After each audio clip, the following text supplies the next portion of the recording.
Good afternoon po. So, we are the students from P. Almar po.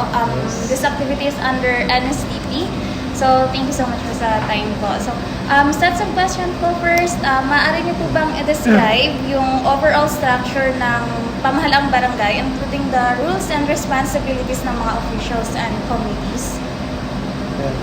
Tungkol sa structure ng ating pamahalaang barangay, so tayo po naman ay okay naman ang LT, ang council, ang barangay council sa panguna ng ating kapitan.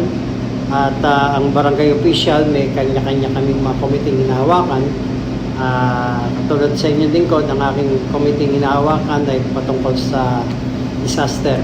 Barangay Disaster Risk Reduction Management, BDRRMC. Then, hawak rin ang Human Rights and Ethics. At ako, Vice Chairman din tayo ng Peace and Order. So, ang iba nating mga kagawad, may kanya-kanya kaming mga committee. Katulad ng Peace and Order, Environment and Sanitation, mayroong Women's and Family, and Cooperatives, Ways and Means, and meron pang iba. Thank you po. So, next po, ano-ano po yung mga services and programs ang available po sa mga residents ng barangay, like po sa education and healthcare? Well, kung nabanggit naman ay sa education. Sa education naman, kami sa barangay, nag-aalat kami, ang council ay nag-aalat sa pondo ng barangay ng educational assistance. Ito ay binibigay sa mga estudyante ng elementary at saka high school, kung saan almost mga 2,000 students ang nabibigyan niyang educational assistance na yan. Tungkol naman sa healthcare, ang aming barangay, meron kaming sariling doktora. Kaya twice a week, meron kami ritong doktorang mapapagkonsultahan ng aming mga kabarangay bukod sa center, health center ng barangay. So, yun ang bahagi namin pagtukon sa mga programa na yan tungkol sa education at saka healthcare. Okay po, thank you. So, next po, paanong ginagawa ng barangay ang mga mahahalagang desisyon, lalo na nakaka-apekto sa komunidad? Meron bang mga regular na pagpupulong or forum para sa opinion ng publiko? Ang barangay, ang council ay meron kaming regular session twice a month. First Friday and last Friday of the month. Saan pinag-uusapan namin yan kung ano man yung mga dumarating na pwede namin gawin, mga programs, mga projects, at saka mga bagay na dinadaing din ng mga kababayan o kabarangay. Then, tungkol naman sa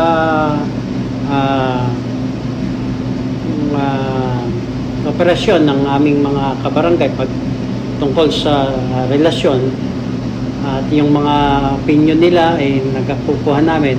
Ang barangay naman ay merong tinatawag na barangay assembly. Twice a year yan. Kaya doon sa barangay assembly, open naman yan.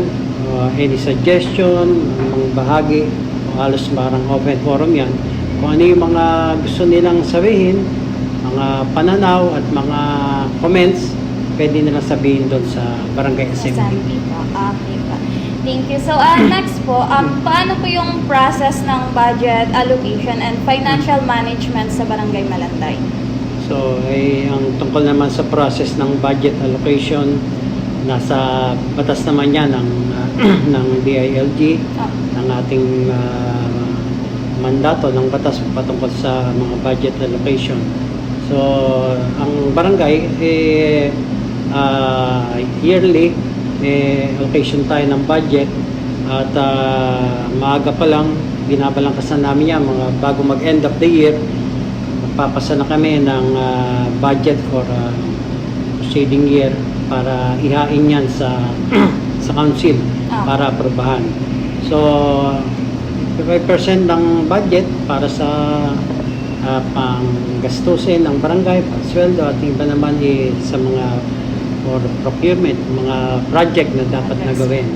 At yun naman yung budget natin ay nanggagaling sa ating real property, mga inputs ng barangay, mga sedula, business permit, at ang pinakamalaki pumapasok na budget patungkol sa budget na ina-allocate natin ay yung gagaling sa IRA, yung Internal Revenue Allotment. Thank you po. So, next po, meron po bang mga kinakaharap na mga challenges or issues yung barangay nyo ngayon na pagdating sa pamamahala at pag-unlad ng komunidad? So far, excuse me. So far, wala naman ako nakikita mga challenge and issues.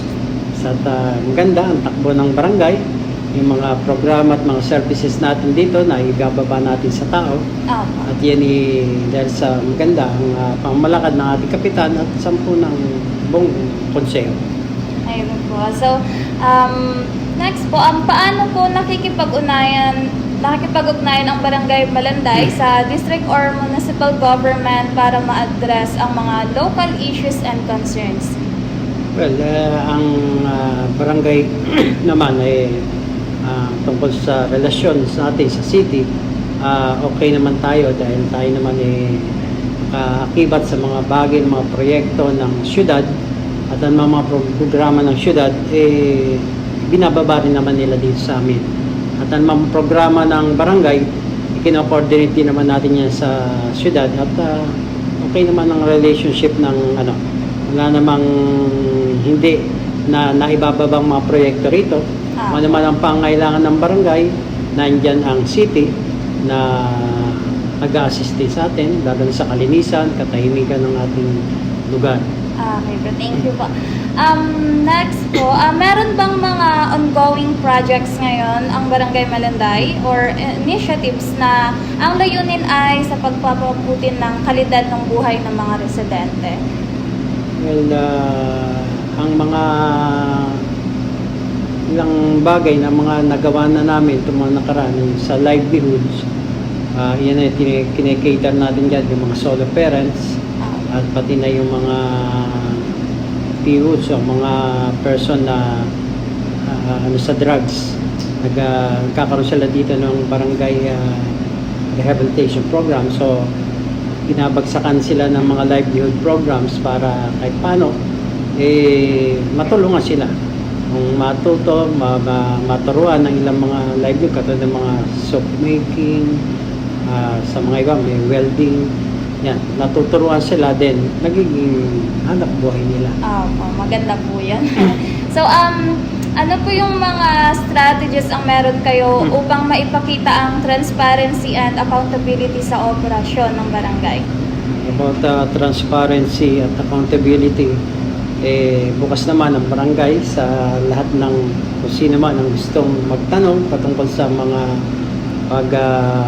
kung paano namin binabudget, hindi ginagasta, kundi ano nga bang term yun? Hindi sa ginagastos, kundi hindi kung paano nilalaan sa mga programa. Meron naman tayo diyang chart sa baba, makikita na dyan yung mga procurement natin, kung paano ang mga inputs and outputs ng barangay, open tayo sa public. Okay po. So, next po, paano po kayo nakikilahok sa komunidad upang siguraduhin na ang kanilang mga boses ay naririnig sa proseso ng paggawa ng desisyon? Mga regular po na meeting or forum para sa opinion ng resident? So, ang gaya nga ng sinasabi ko na yung isang malaking bagay dyan, yung barangay assembly. Then, dito naman sa amin, binubuo ito ng maraming mga homeowners association. At ang bawat homeowners association na yan, almost yung ibang mga president niyan kasama na at in-adapt na ng barangay para masama sa community relation office ng barangay. Meron kasi kami dito na isang opisina, yung community relation office, kung saan kasama na namin dyan yung mga HOA, ang mga president, mga officer. Kaya ano man ang mga nanggagaling sa baba at mga nanggagaling doon sa taas para i-disseminate o gawin ng komunidad, madali na ang pagbaba ng mga project. Okay po. So, lastly po, maaari niyo po ba maibahagi ang mga kaalaman and strategies po na meron kayo sa pagresolba ng mga issues at pananatili ng kaayusan at pagkakaisa sa komunidad sa loob ng barangay?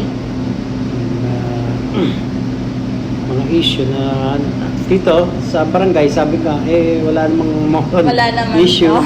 Maiba, hindi naman natin maalis dito ang mga tungkol sa konting mga away, mga kaguluhan, hindi nawawala yan sa mga lahat ng barangay. So, ang barangay naman, ready naman tayo dyan.